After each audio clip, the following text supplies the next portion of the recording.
Hey everybody, and welcome to my channel. My name is Mindy and I'm a homeschooling mom to 4 kids. Today I'm going to talk to you about homeschooling with babies and toddlers.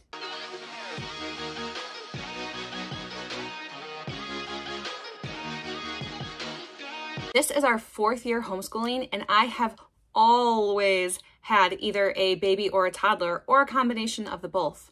So when I was teaching 5th grade, we had a toddler and a baby.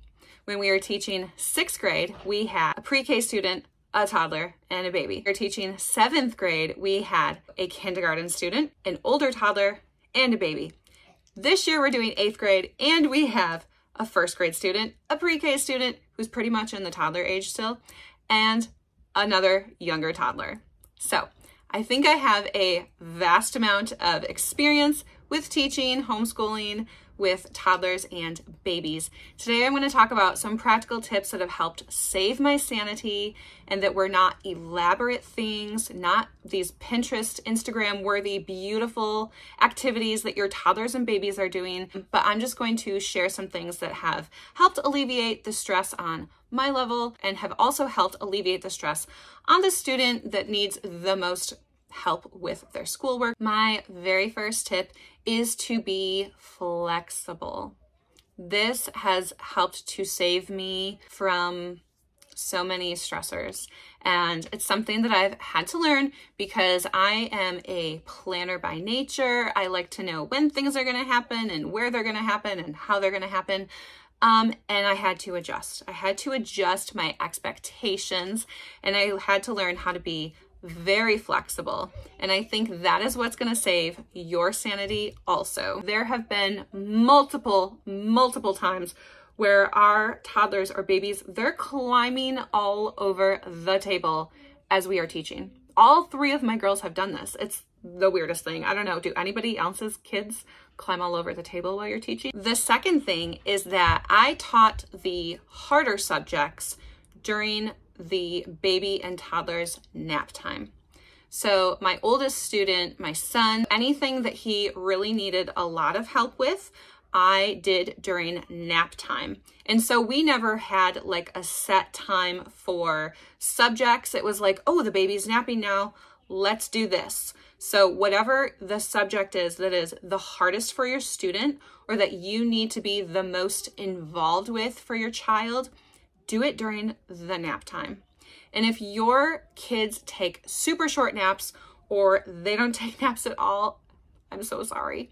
But still, even if they get in a 15-minute nap, that's a good solid 15 minutes of teaching time there. My third tip is that some of the subjects that your students do need to be independent. I was a former public school teacher. One of the big reasons that I left teaching was because I wanted to be present with my kids. I wanted to teach every single subject right alongside them, have them curled up next to me on the couch or at the table or whatever, and do every subject with them.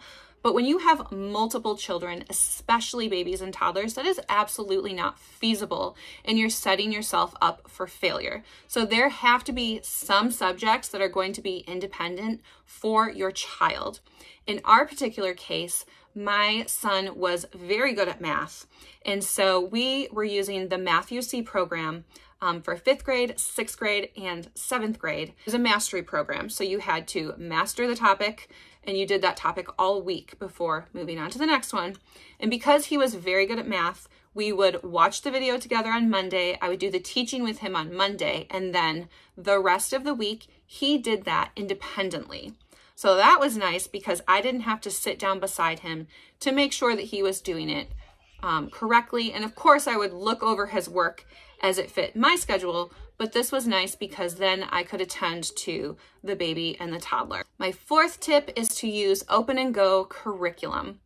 Now, I have discovered that I am not a unit studies person. When I was teaching in the public school system, I was very much a unit study teacher, and I loved collecting all the different materials and the different books and all the things, you know, but I don't have time for that anymore. When I was teaching, I had a dedicated planning time.